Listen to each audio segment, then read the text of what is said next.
You listened to him on the KVJ show for years. Every time he tried to talk sports, he'd get shut down. After years of begging, we finally gave in. Brought to you by Bremen Motor Cars and by Wellington Anti-Aging. It's Kevin's Other Show on 640 The Hurricane. With the first pick in the 2018 NBA Draft, the Phoenix Suns select DeAndre Ayton from Nassau, Bahamas, and the University of Arizona. All right, there you go. It's on. It's underway, baby. Welcome to the Friday show. A lot of people talking NBA Draft, and it interests me zero. I was going to say, what the hell are they talking about? Oh, me too. What a coincidence. Yeah, cool. Okay, good. Yeah.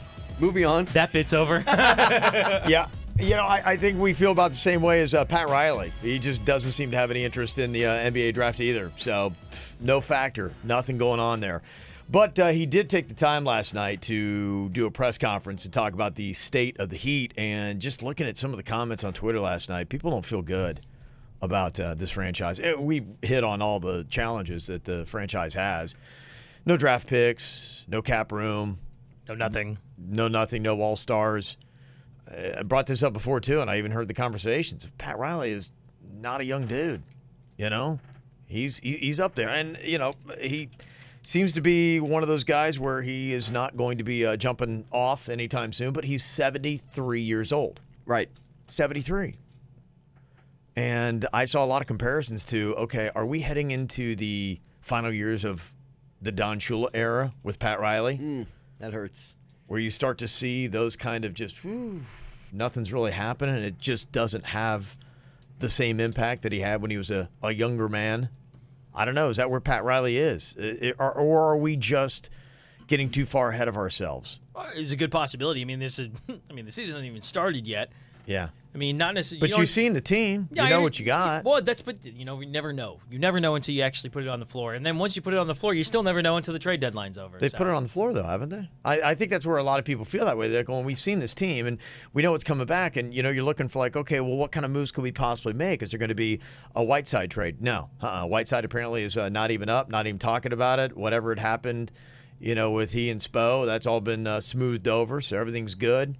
We're going to stay with that. And it doesn't look like anything's going to be changing, you know, from what he was saying last night. Well, I feel like it's believe what you want to believe. What happened with Whiteside? I'm just believing what Riley's saying. Yeah. Which is not even what I want to believe. It's just I want to believe maybe something's going to happen. You're going to see a different team, but it doesn't look that way. It's so funny, man, because something like this. And by the way, it's nice to be back. The past couple of days. All right. Who cares? Can you put your point out there already? I know, right? What the hell are you doing here? What do you think? It's nice to be back. Steven's other show? No, your other show's got his 2 kids at home, okay? With Riley, isn't it funny? I mean, to hear something like this would have been considered like blasphemy, heresy, just a couple of years ago. To be questioning the Godfather, to be saying, is Pat Riley done? Is he too old? Should we push him out? I mean, we're not that far. We're not that far removed from the Big Three. It's only been, 4 years since that took place, and he put that whole team together. But you're talking about a much different environment at the time, and they really had. You look at what they did and the moves that they made in 2009.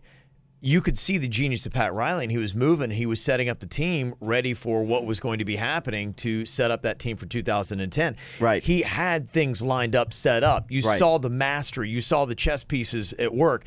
Now you're looking at this, and he's like, I already got my players on the board. He's like, you know what moves I'm going to make, and you're like going, I know what moves you can make with the pieces you got on the board, and I think people were just saying there's going to be something different. There's going to be a tweak that you don't think that you got the right ingredients for a championship caliber team. Something's going to change up, and it doesn't look like any ingredients are going to be different next year. See, and I don't think it's fair to really blame this all on Riley because he was dealt. No. Yeah. No, you have to blame. Who do you blame? He's the guy who makes the moves. He's the one to blame. I blame the circumstances. What? Because hold on. Who gave Whiteside this contract? That was part of the circumstances. Answer that question. It was Riley. Next but one, I'm saying, Kevin. Who gave Bumpy the contract? Is that the next question? Probably. He's so ugly, Zach Johnson.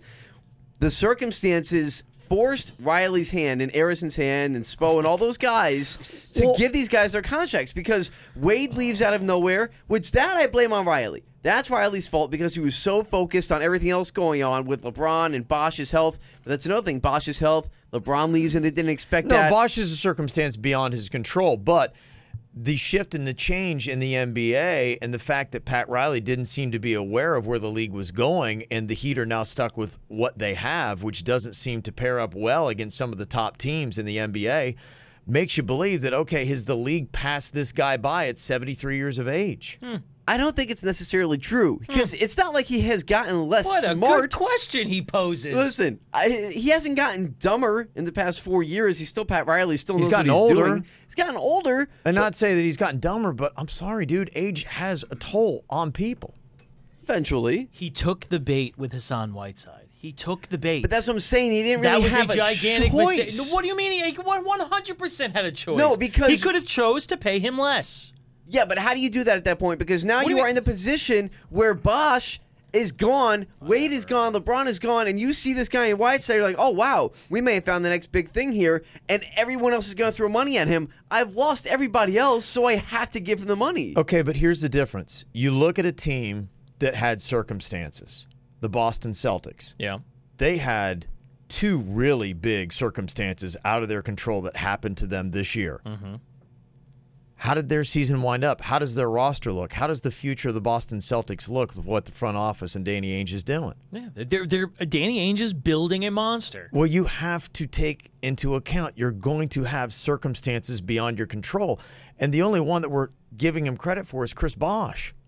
The other ones are fully your responsibility, Pat Riley. The situation of the cap and the draft picks, everything else that is going on with this team is fully on you. It's not beyond your circumstances. It's literally his job. Yeah, like, but I think that's he his job. You're right. It is the textbook Yeah. definition of Of Pat his Riley's job. That's like if there was no paper and your job was the paper boy, you'd be in trouble because that's your freaking job. right. I just feel like in that scenario with the paper boy and in Pat Riley's scenario, they're dealt a bad hand at that point. And Wait, they wait, could what, only they do wanted it a as trees? well. No, What are the you Boston, talking about? The Boston Celtics were dealt a bad hand. How did they wind up? How do they look next year? But that was already being set up, though. You know what I mean? This was thrown in his what lap do the Heat a few have years set ago. up? What are they setting up for the future? Is there a shovel in here? I what- mean, I don't. And okay, if you're going to work with free agency right now, you got no cap space to work with. If you're going to work with draft picks, you've got none really to take. And keep in mind, you still got another first round pick. You're going to take a hit with Goran Dragic coming up. Am I just a blind follower of Pat Yes. Riley? Is I that what it just, is? well, all I'm saying is that there are people that are starting to question Pat Riley and that are concerned that you are starting to see he's getting into those gray years of John Shula. And at what point do you got to start questioning, should Pat Riley, for the better part of this franchise, does he still have it? Does he have another trick up his sleeve? I think he does.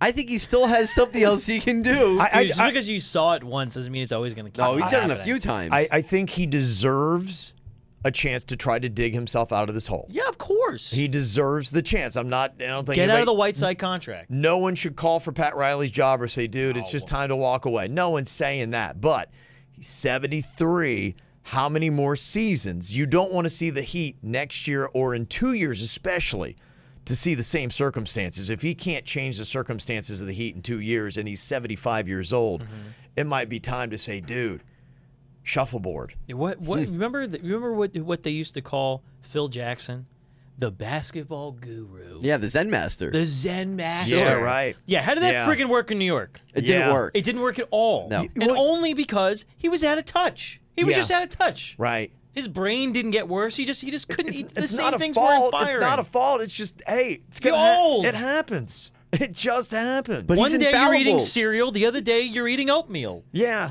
It happens. The gums, they get soft. It happens. happens. The omniscient, infallible Pat Riley. I refuse to believe it. I refuse. At least give him another couple of years, and then we'll see where this road takes us. The only thing I don't like is that he's the one defending Whiteside because the trade value has gone down so far for him Yeah. that they couldn't do anything with him last night. So we might as well try to salvage this and Sure. keep the guy. If we're saying the same things in 1 year, the conversation is going to be a lot hotter on Pat Riley needs to walk away. Then I'll be the first one calling for his job. Okay. Yes. He's got a year. You got a year, Kind of Pat. should have done that last year, but it's okay. Lane Kiffin, he was offered a 10-year extension 6 months ago. Yeah, you hadn't signed it. I don't know if he's looking for the perfect pen or exactly what happened. What is going on? But what are the circumstances of this deal? We've got the fine print from Lane Kiffin's contract, and should you feel good about him staying in Boca Raton or not? I'll tell you next. Get Kevin's other show whenever the hell you want on YouTube and at 640thehurricane.com.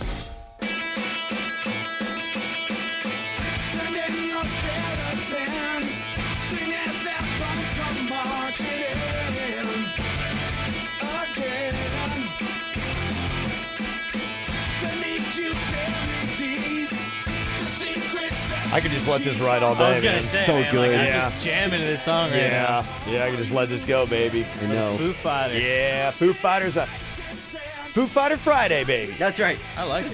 Yeah. Next week, learning to fly. I'm in it. There you go. I got it. Well, Lane Kiffin has finally put his name and ink to that 10-year extension Oh, he did with sign the it. FAU Owls. Yeah, it's signed, baby. Signed, nice. sealed, and delivered. Oh, he's hanging out. 6 months after it was initially offered. What took so long? Well, we don't necessarily know what was going on there. I don't know why it took a him good sign. 6 months to finally sign it. Some of the ins and outs of the contract, it takes him all the way through the 2027 season, and he's going to be making his salary of $950,000. But, of course, there's some bonus room in there. Breaks down like this. He gets $20,000 if FAU makes the Conference USA title game, which they did last year. $40,000 if they win the conference title game, which they did last year. So I assume that's $60,000 right there that you would add into that. That bring him to $1 million. Yeah, he's right at $1 million for that. Okay. $100,000 for making the college football playoff. That's it? They should give him an extra $1 million if he makes the college football playoff. Are you kidding me? Yeah, I thought that was like okay. $100,000? $100,000, yeah. Oh my God, that's like trying to get valet in Boca. For real. Town Center Mall. Yeah, I was I gonna mean, say. make it showy. Make it show you're Boca Raton. You Give him a can't- $500,000 at I was going to least. say at least $500,000. If you make the playoff at the FAU, Yeah. yo, out of your mind, FAU. What are you doing? I mean, when you consider that the other coaches who would be in the college football playoff are going to be at about a $7 million range. I think Urban Meyer's just like 7.5 now. Yeah, him and Saban. Yeah, and Saban's they're all over higher. there. Yeah. So you're talking about a $1 million coach versus $7 million coaches, and it's going to be a lot of a harder road for him to get his team there. And you're going to give him $100,000 if he makes it to the Final Four. I think you might have to kill somebody to make it to the Final Four. Jeez, $250,000 if he wins a semifinal game. $500,000 for a title game appearance. They lowballed him. No So wonder. I mean, getting and he's still yeah. saying, I mean, what did it look like before? They're gonna give him like a coupon to Pita Pit I mean, if he made it to the. I don't know. I mean, Lane Kiffin would get $1 million if he wins the national championship That at is FAU. such garbage. Now I see why they lowballed him the whole way, because they said, "Oh, if you win the whole thing, we'll give you $1 million." Well, if he brought in a national championship, we're not going to talk about that he won't, but we're going to say if he does. yeah. If you got all this together, what's maybe with incentives, everything else, he's looking at maybe $2.5 million he'd make on the season to deliver a national championship to FAU in Boca Raton. It's really low. It's Like, extremely low. they should just like give him like ownership of that lacrosse team that plays at the FAU stadium, whatever they're called. They got to give him a little something else. Yeah. There's a couple other things that are in there that make it look good. The Owls are going to give him $1 million bonus if he has 3 straight 10-win seasons. He's got 1 under his belt, 2 more, and he's got $1 million. So maybe that's what it is. If they're saying this, it's interesting. Some of the reading between the lines and the language in this contract says a little bit about what they think of the future of Lane Kiffin. Sure, it's a 10-year deal, but I think with that 3 straight 10-win seasons, not that $1 million, considering what he would probably make going to a bigger D1 program that he would go to, and I don't think he's not going to go to a lower end Power 5. I don't think. No. I think if Lane Kiffin leaves Boca, he's going to go to a team that he thinks in 2 years he could get to the college football playoff. yeah. There's a lot of language in everything you've heard. They're telling us exactly how long Lane Kiffin's going to be here. They expect 2 more seasons. I think this is realistic. When it's all said and done, if things continue to go well for Lane Kiffin, he's going to have spent 3 years in Boca Raton. That's it. He'll have the 3 10-win seasons. He'll have his $1 million bonus. He'll ride off into the sunset and probably start making probably $4 to $5 million in a Power 5 That conference. sounds about right. I think you just told the future, actually. That's what it feels. I mean, Yeah. if you read all between the Yeah. lines in this contract and what he's said to this point. I think also him signing the contract with those low bonuses kind of is a little telltale sign from his part too. He's like, all right, well, the odds of me actually going to a national championship are pretty slim, so I'll take $100,000, sure, whatever. You can give me a bag of green peanuts at that point in time. I It think doesn't make that's a difference. it. I think Like, high or let's be low. Why am I going to sit here and realistic fight here. over this? Because, I mean, what happened last year? Look, I mean, the blueprint has already been laid out. UCF gave you the blueprint of how it's not going to happen. Yeah. And that's a UCF team that, had already an impressive win going into it, and they still did not get the invite. It's just not going to happen. So, yeah, you can be whatever. You can put, I'm going to get a unicorn in there. I don't care. It doesn't matter. Oh, man, I want him to go if he gets a unicorn. That'd be so That'd be great. so good. So the buyouts tell you a lot, too, if you look at Lane Kiffin's contract, the 10-year deal that he just signed with FAU. He can leave no cost starting in 2022. That's 6 years before the end of the contract. So it's just you can walk out the door. There's no buyout. You don't owe us anything. That's good. So, I mean, they're really expecting at most 4 years out of this. It's a 10-year deal, but that's ceremonial. I mean, come on. If he does 3 10-win seasons, you're going to go back and you're going to write up a new deal for him where he's going to make more than $1 million. Right. Yeah. Why they even made this 10, I don't even know. Does it get a headline? It doesn't even I make was just sense saying, to it's me. like he frames the contract, his first 10-year contract or something like that. Lane Kiffin's buyout tells you a lot. In 2021, it's $500,000. Oh. And what basically he does is it starts here in 2019, $1.5 million. So this year, 2018, it's $2 million, then it goes 1.5, then $1 million, then $500,000, then nothing to walk away. So they're hoping to keep him for 3 years is what's going on. It's just hilarious to me that, I mean, like you said, what's the point of putting ink to paper on 10 years when you are essentially saying your contract? Yeah, it's really only like a 4-year deal. Yeah. That's all. There's no meat in this thing after 3 years. Really, there's not. And I always, That's it. I find so funny too that they'll give a $1 million bonus for a 10-win season, but also $1 million bonus for a national championship. So it's worth the same thing to them. Like, are they going to throw a parade if they win 10 games again this because year? the reality is 3 10-win seasons, that's It's good. attainable. And that's a Yeah. reality. Yeah. That is a definite reality looking at the schedule and what you're going to play. That's a reality. And you look at what he's already said back in May, Lane Kiffin was saying, look, I'm not driven by money anymore. I'm not driven by ego.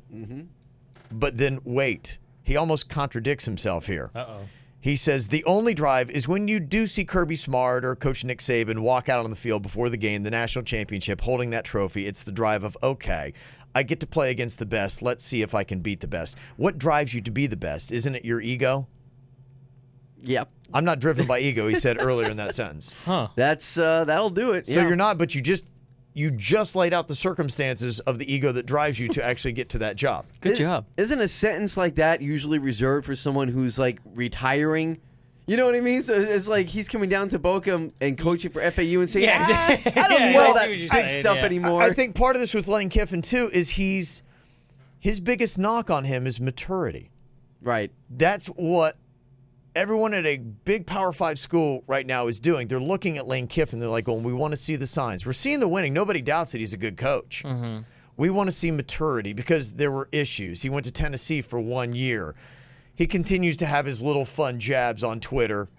I love his Back in- tweets. and they're personally. fantastic. Yeah, I do. They're amazing and they're great. I don't think anybody does that, but there's just been things where Lane Kiffin started what? He was like 26 years old when he was an offensive coordinator at USC. Yeah. 26.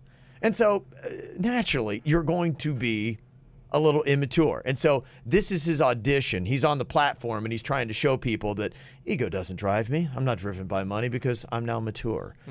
I went But down boy, to Boca. Yeah. so that's all it is. So he's got a 3-year audition. So what are you looking at, Owl fans? Yeah, you got 2 more years of Lane Kiffin.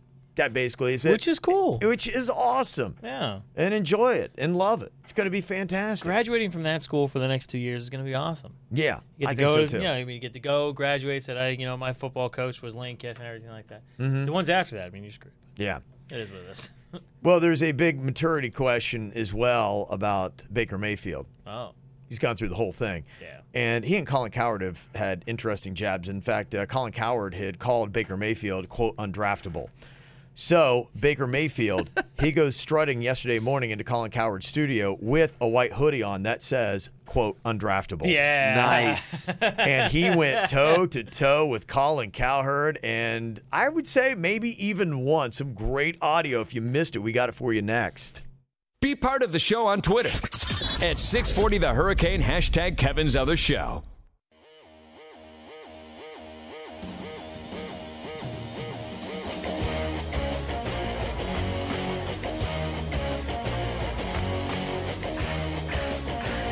Well, Baker Mayfield is a gutsy dude who's got a bone to pick with one Colin Cowherd. The showdown happened yesterday on Colin Cowherd's show. Baker Mayfield, who is called by Cowherd as undraftable. Number one walked in- draft pick overall. Yeah, which, you know, Yeah, after the if fact, you're it going to didn't work land, out that well. it does kind of take a little bit of a hit for Colin's prognostication, I Yes. believe. When you call him undraftable, and yet he winds up the number one pick overall. Yeah, it does. Yeah. So 15-minute interview yesterday morning all went down, and it was interesting because not only did Colin Cowherd kind of blow it with the whole undraftable thing, which was right there in his face, but he also called Baker Mayfield on some things, and I think he thought he was going to get him on it. Yeah. He was playing back some video and showing some of the things that had gone on in Baker Mayfield's tenure at Oklahoma and the reason why he thinks he's immature and, quote, undraftable. You're playing Ohio State. I watched every snap. You were, gloriously talented guy, right? Yeah, that was a tough one. That, trust me, We're going to that, go back to that game, huh? that was a tough game Sorry, to Kev. watch in the show. All right. Yeah. And then I see this play right here. Now watch this, Baker. And you throw a touchdown, and instead of – now, I don't like this. I'm going to tell you right now. How come you're not – what? Where are you going? Where are you going over there? So his receiver caught the balls in the left back corner of the end zone. Baker Mayfield kind of runs over towards where the goalpost is. In a split second, he's out of the picture, and that's what Colin Cowherd's pointing out to him. Here's what Baker Mayfield had to say. Our band is over there, our student section's right there, and then straight back to our sideline. What about your teammates? Did you watch the rest of the game? I watched the whole game. You did? So you saw me celebrate with my teammates like the 3 touchdowns before that too? You Yeah. pulled the one clip Nice. of me running Yeah. right there to our fans and people that traveled well to that game, first of all. And then you didn't show the rest of the clip of me going to our sideline? Right. No. Oh, Dang! No. Wow! no. Wait.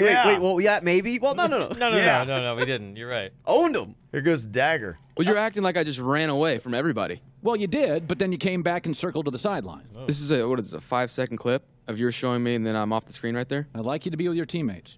Watch the rest of the game. I was. Yeah, it was good. He went on this whole thing about the NFL is a judgmental league.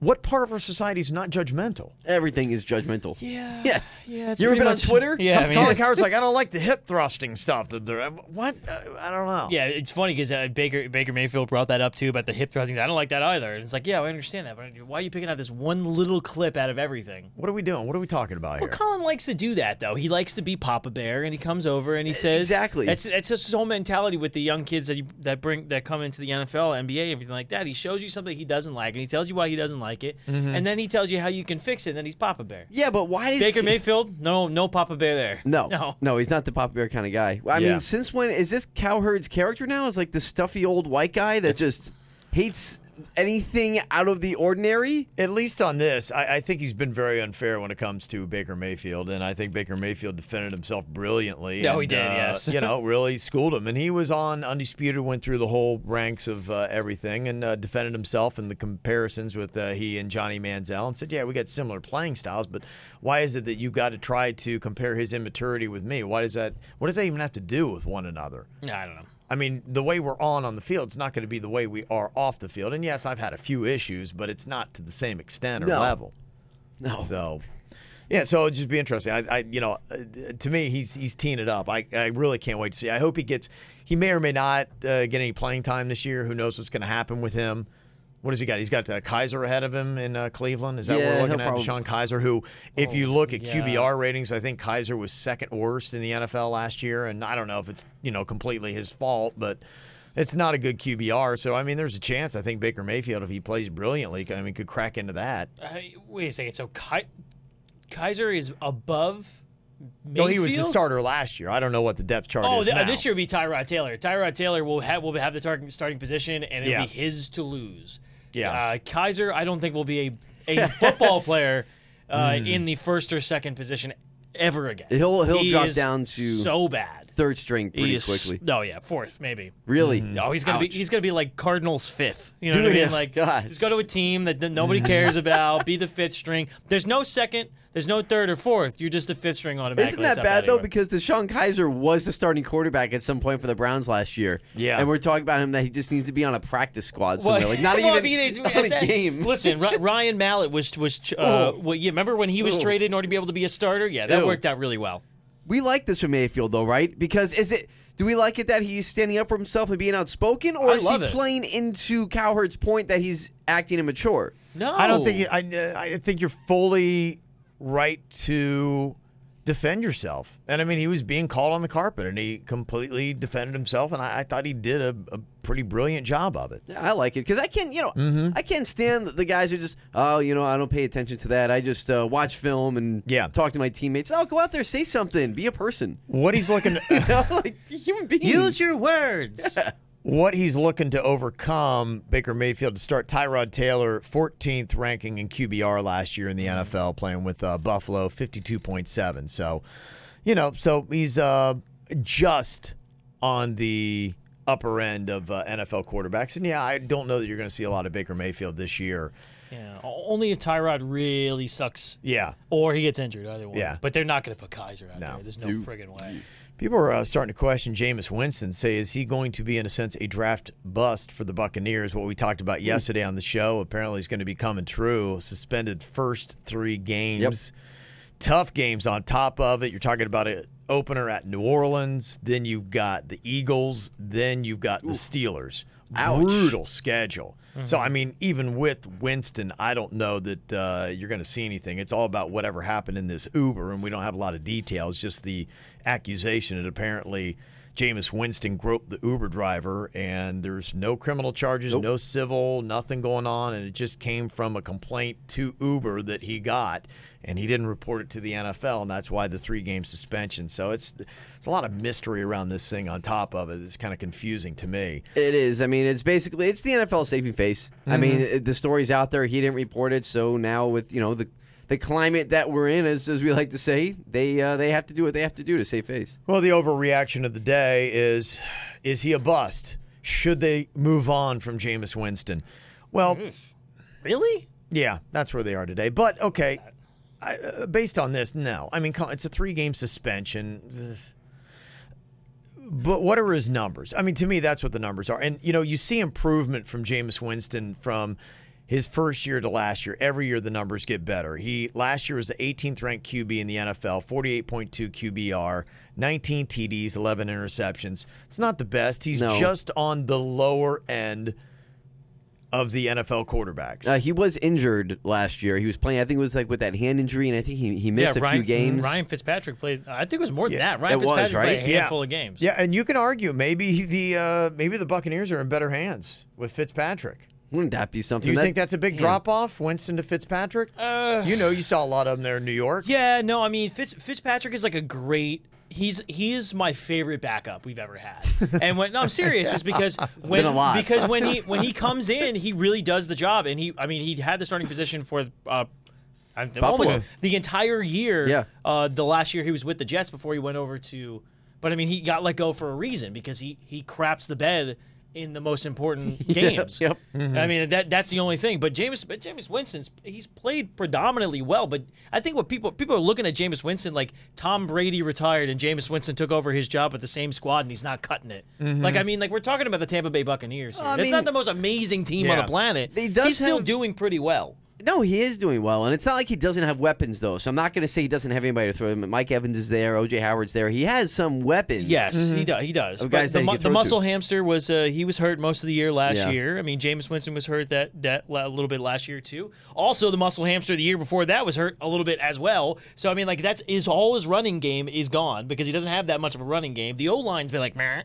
So what you're saying is that he's been dealt a bad hand. It's not his fault. Kind of But like he's Pat Riley. not. Oh, you kidding me? He's not the GM of the circumstances. Okay, I'm done. Like Pat Riley. Other suspensions You are going just on. such a massive idiot sometimes. I don't know if you saw the Marlins not only lost him for the game, but Dan Straley and Don Mattingly both suspended for the roles in that beanball game that happened the other night. serious? It's crap. It really is crap. God, I can't baseball, even you suck. believe this. Well, I mean, the whole thing started. The Giants were the ones that were going after Brinson. Yeah, it was skimmed by. You got a little clip on the ear or something like that. I'm not seeing anything coming down for them. Right. I just don't understand. The Straley has got a 5-game suspension. What? 5 games. They were both fined undisclosed amounts. Ooh, that's not good. Yeah, I don't even get this. And, Straley's saying, hey, look, the first time Posey was up in the game, he plunked him the second time. First time up, yeah, Posey got a jack off of him. So the second time he comes up, Straley's excuse is, I was trying to back him off the plate a little bit. You did hear what you just... What did I just say? Oh, did I say, oh. Yay! Yeah, that was really bad use of words, wasn't it? Did I just say, No. that was a horrible use of words. I was gonna What's try on to... my mind? Yeah, what do you think I'm doing later? Oh, but I mean, it was funny for a minute there. Now it gets so personal. I was gonna try to overlook it, but it was just it was there. Hopefully everybody caught that. I'm not saying it again. Anyways, Yeah, but the one thing I guess is going back, it all started the Giants. You say it seemed like it was unprovoked, but apparently they were coming back because Evan Longoria got plunked, broke his hand. Right. And it was a Straley fastball that did it. So, Yeah. But I just still think it's kind of crap, the whole thing that goes on in this game, because, where does it all begin and who did what intentionally? you're right. And now they have no chance of making the World Series. Yeah. Yankees get a win over the Mariners 4-3. Judge hits its 19th, but they're starting to say that what are the Yankees going to do if they ever go cold with the home runs? They've got 122 home runs this season in just 72 games. That's 15 more than the team next to them on the list. Incredible. Wow. And when they don't hit a home run, they're 7-6. They're a different team if they don't get a home run going on. I mean, should it really be that much of a concern though? Because you're doing it. I mean, the home runs are flying out. They're on pace to break the record for most team They home are, runs. but you have seen teams where you get cold, and if they get and luckily they got enough home run hitters. I mean, you got Judge with 19, I think, that stands right at about 17. I think he has 18 now after that walk-off. Okay, so I mean, they're both clubbing it pretty good, but They could be playing in a hitter's park, though. But that's the thing about Yeah. it is that they have so many. I mean, like you just said, is that they have so many guys who can hit it. It's not just Stanton and Judge. If they go cold, well, now you got Andujar, you got Glaber, How you worried got are you? Sanchez. yeah, Can 6 or 7 guys all go cold at the same time? wouldn't think so. But Yeah, You wouldn't think you so. figure it'd be really like they'd be like, okay, time to clean out the friggin' locker rooms. All right, we got to go in there and bring hazmat suits. Right. Something's wrong if all of you. It's like Space Jam. yeah, if this is what you're looking at, trying to find problems with the Yankees, I think you guys might hit too many home runs. Oh Let him boy. go cold. Talking about the home runs, got an idea for the home run derby. It seems like something needs to get tweaked. I want to throw an interesting concept that people are talking about how to make it possibly awesome. Jacking off those home runs. Checking off those home runs. Tell you about it next. You can tell his wife. Just don't tell those other guys. It's Kevin's Other Show on 640 The Hurricane.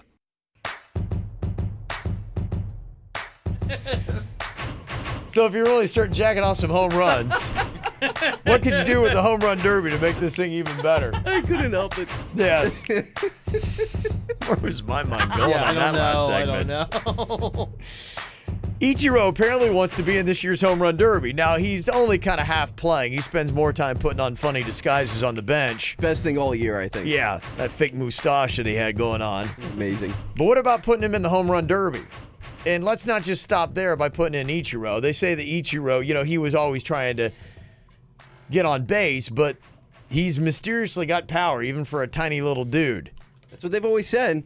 because he's got a great swing. So, what if some people are kicking around the idea of how to fix the home run derby? Because the one thing that you are starting to see, you're getting rookies in the home run derby that come out because they want to make a name for themselves and a splash. But I even think people like Aaron Judge. Are you going to see Aaron Judge in this year's home run derby? I'd No. be surprised. No. And I think, did he already say no? He had come out and he said that he's probably not going to do it. Yeah, so So you're not seeing the best home run hitters in the game. So the concept is, and I understand, because it is a little bit of a different swing, and there have been some hitters that say, I did the home run derby, my swing, I'm swinging up, and then I come back and I got 2 weeks where I got to get the groove back and hitting normal. I get it. So what if you took some legends of the game and did a home run derby with, think about this, Alex Rodriguez, Jose Canseco, Mark McGwire, Barry Bonds, David Ortiz, Rafael Palmeiro. These guys still, I'm sure, throwing a nice little softy down the middle could take it yard, right? Oh, yeah. Would that be kind of cool to put the legends of the game in the home run derby? I love the concept for year one. Now, the question is, how many legends can you get every single year that still would really be able to regularly go yard? Because we are spoiled by watching Aaron Judge hit how many jacks last year, and Stanton and these kind of guys. So if you put the legends out there, if they're hitting 3 home runs, Right. then you're like, that was pretty awful. Now, I'll take it one further because I think this would be really cool. It'd be fun to watch, something completely different. Mm-hmm. If you have, say, half of the bracket legends, half of the bracket current players, and maybe do some type of head-to-head matchup where, legend versus a current player, and see who comes out on top there. Why don't we just get the best home run hitters in all of baseball, their wives? Their wives? Yeah. Just a wife Yeah. home run derby. Yeah, why not, Yeah, why not? It's not bad, Diener. But the only thing that I think you would come down to every single year, though, it still just gives you that we're not seeing the best current home run hitters in the game. I think that's what kind of bothers people, because you get a trophy and it's like going, well, you're the best of what we had. Yeah. You're not the best of what's there. You're the best of what we have. But that's an all-star mistake for a while. I mean, that's why the Pro Bowl sucks. It's like you're not – the best players are playing in the Super Bowl. They're not playing the damn Pro Bowl. Like, I mean, like the ones you really want to see, there are some times when that happens, but the dunk contest, like you're not seeing really the best dunkers. You're seeing predominantly like – freshmen and sophomores. Yeah, I mean, they're mid-level guys that can dunk. So, I mean, that's just an all-star thing. I mean, but for this to be able to bring it back, I think baseball would probably be the one sport that you can actually be able to pull this off. I think you could. You couldn't do it in basketball, and you couldn't maybe three-point shooting in basketball, maybe. Well, I mean, you heard the story. Yeah, three-point shooting is always good. That would be fun. You heard the story when Barry Bonds was the hitting coach with Stanton with the Marlins. How Bonds was hitting it further than Stanton. They were having like batting contests during batting practice. That's what makes me think. And I mean, how many guys have just retired too? I mean, like a David Ortiz. Right. That'd be really cool. He's got nothing to lose. I mean, he's not trying to salvage a swing, for the second half of the season. It's just come on out and do what you do. It'd be fun. True. It'd be really awesome, I think. Put some money towards charity. Yeah, no doubt. Right? And I think, too, sometimes, you do see in the... Why are we doing this on the radio? This is the second time we've done this. The last time was the Bar Olympics, which will happen soon because we gave that whole thing up. Right, yeah. And then now it's this. Mm-hmm. Got some good news. I saw finally, I've been talking about it for a while, but it looks like they're about ready to close the deal for the Top Golf in West Palm. Oh, nice. Yeah. 25-acre site. It's pretty much what we were talking about where we thought it was going to be, but there's going to be more into it. They're also, on top of the Top Golf, they're going to be putting a 5-story, 80 to 100-room hotel there. There's going to be the high-tech driving range. It's going to be happening, and it's going to cost about $86 million to put this complex together. Wow. So they're not messing around, No, man. that ain't cheap. You're talking like getting toward like stadium money. Like that's a lot. 86 mil. Wow. It's going to be right there, pretty much tagged on. 25 acres they got on the West Palm Beach Golf Course are going to be taken up. So you're looking at like Forest Hill, I-95. I don't know how visible it's going to be from the road because I think it's back a little bit, the spot from the aerial mats I've seen. But, I mean, it's an entertainment complex. Yeah. I mean, the one they got in Miami Gardens, last night I saw they had kind of a cool thing going on. Antonio Brown was out there. So, I mean, it's kind of like the place to go. And they pack it in. If you've not seen the Top Golf, it's fun. It's awesome. And next Friday, the one in Miami Gardens, they're doing a Ludacris concert there. Really? They're rolling. Yeah. I'm like, what? Really? It's DJ Iries doing his whole weekend thing, but they're rolling a stage out there. And I guess that's kind of going to be it, is you'll be I assume you're not going to try to hit Ludacris with a golf ball, but though that would be an awesome. There's an incentive. That would be a I'd fantastic go, yeah. addition, right? Yeah, that'd be amazing. To Top Golf. How fun would that be? He's just standing out there on the targets, like a moving target. He's running around. It actually would be ludicrous. Yeah. No, very nice. I mean, that would be. How awesome would that be? Yeah, it's weird to go to concerts in situations like that. I saw B.O.B. at the Marlins Parks, and it was really weird. Mm-hmm. It was very odd, but yeah. And meanwhile, Roger Dean Stadium's over like, hello, money? Am I going to help us out here? That's true. Yeah, right. $86 million, you're going to sink it to a friggin' driving range with a bar? But I think that's private money. That's developer Exactly. money. Yeah. Yeah, that's not county money. Yeah, they're trying to go to the county and say, hey, give us some cash or we're going to lose spring training. So, but yeah, Top Golf on the way. I just don't know how long it's going to take for them to put it all up, but it sounds like it's a month or two away probably before they close the deal and then construction, all that kind of stuff. Start all that. Still Yeah. sounds so dangerous. What, Top Golf? Yeah. No, they got a net. Like I said, yeah, No, they serve you you explained it to booze, me, but but- if you walk over, they got a human net. Now, I don't know if it's been tested. In fact, that would be a great sudden death for one of us to have to do. The loser has to walk Great. off the end of the platform at Top Golf to see if that net really does catch you. See if it really works. You guys want to go balls out here? It'd be a fun little experiment, you know? go. Make a video of that. Let's see if the net really does catch you. Insurance, that's okay. Yeah, why not? All right, man. Y'all have a great weekend. Check out our podcast on demand. You can see us on YouTube. You can listen to it as well. Just go to your podcast app. Search for it, Kevin's Other Show. Also, you can find us by the same name on Twitter. You listened to him on the KVJ show for years. Every time he tried to talk sports, he'd get shut down. After years of begging, we finally gave in. Brought to you by Wellington Anti-Aging. Low T? Go to WellingtonAntiAging.com.